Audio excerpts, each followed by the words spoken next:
Hey everyone, Samantha Yoder, the Family Life Minister here at Pioneer Christian Church. Happy Wednesday. So we are continuing through, we are almost done with our Jesus Storybook Bible readings. And so we've got about 2 more weeks and then we'll wrap that up and we'll kind of move into a new phase of the children's ministry here.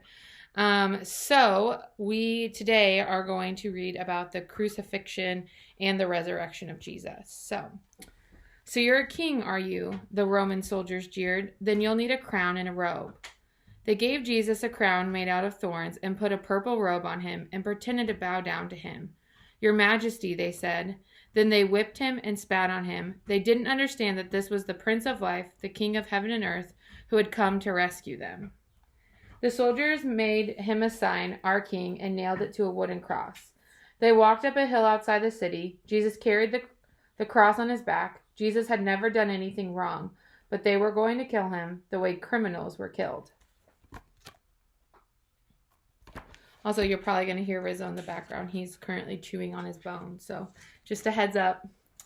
They nailed Jesus to the cross. Father, forgive them, Jesus gasped. They don't understand what they're doing. You say you've come to rescue us, people shouted, but you can't even rescue yourself. But they were wrong. Jesus could have rescued himself. A legion of angels would have flown to his side if he had called. If you were really the Son of God, you could just climb down off that cross, they said. And of course, they were right. Jesus could have climbed down. Actually, he could have just said a word and made it all stop. Like when he healed that girl and stilled the storms and fed 5,000 people. But Jesus stayed. You see, they didn't understand. It wasn't the nails that kept Jesus there. It was love. Papa, Jesus cried, frantically searching the sky. Where are you? Don't leave me. And for the first time, and the last, when he spoke, nothing happened. Just a horrible, endless silence. God didn't answer. He turned away from his boy. Tears rolled down Jesus' face, the face of the one who would wipe away every tear from every eye.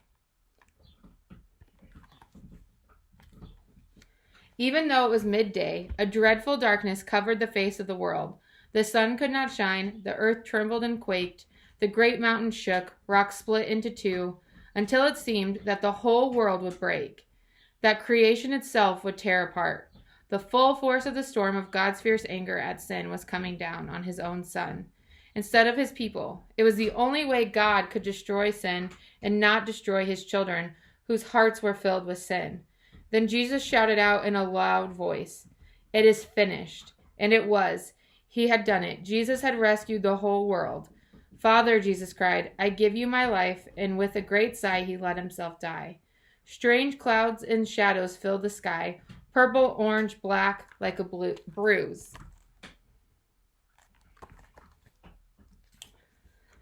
Jesus' friends gently carried Jesus. They laid Jesus in a new tomb carved out of rock. How could Jesus die? What had gone wrong? What did it mean? They didn't know anything anymore, except they did know their hearts were breaking. That's the end of Jesus, the leader said. But just to be sure, they sent soldiers to guard the tomb. They hauled a huge stone in front of the door to the tomb so that no one could get in or out.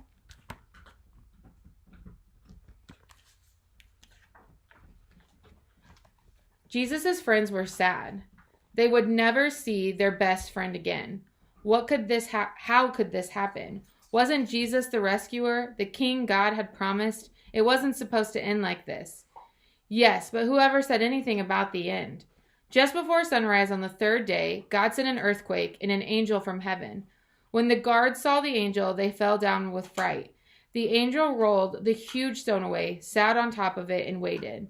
At the first glimmer of dawn, Mary Magdalene and other women headed to the tomb to wash Jesus' body. The early morning sun slanted through the ancient olive trees, drops of dew glittering on leaves and grasses, little tears everywhere. The friends walked quietly along the hilly path through the olive groves until they reached the tomb, and immediately noticed something odd. It was wide open. They peered through the opening in the dark tomb, but wait, Jesus' body was gone.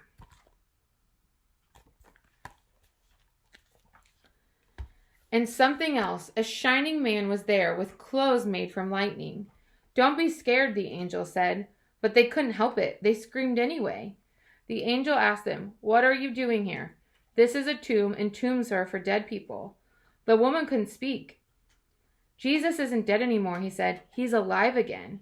And their hearts leapt. And then the angel laughed with such gladness that they felt for a moment as if they had woken from a nightmare.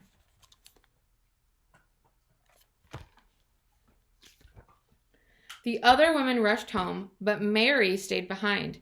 How could it be? Jesus was definitely dead. How could he be alive? Just then Mary heard someone else in the garden. Perhaps it's the gardener, she thought. He'll know where Jesus' body is. "I don't know where Jesus is," Mary said urgently. "I can't find him." But it was all right. Jesus knew where she was, and he had found her. Mary. Only one person had said her name like that. She could hear her heart thumping. She turned around. She could just make out a figure. She shaded her eyes to see and thought she was dreaming. But she wasn't dreaming. She was seeing. "Jesus!" Mary fell to the ground. Sudden tears filled her eyes, and great sobs shook her whole body. All she wanted in that moment was to cling to Jesus and never let him go. "You'll be able to hold me on later, Mary," Jesus said gently, "and always be close to me. But now go and tell the others that I'm alive."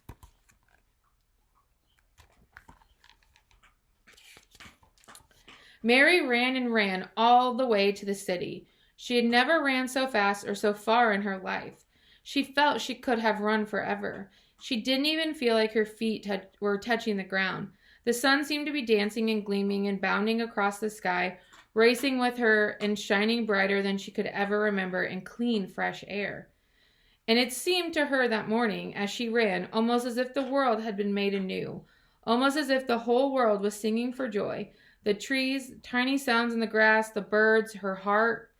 Was God really making everything come untrue?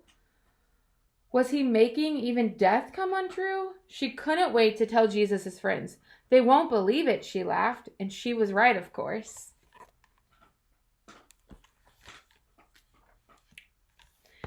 Well, that wraps up our story for today. So I hope you'll join us back here on Sunday evening where we continue this story.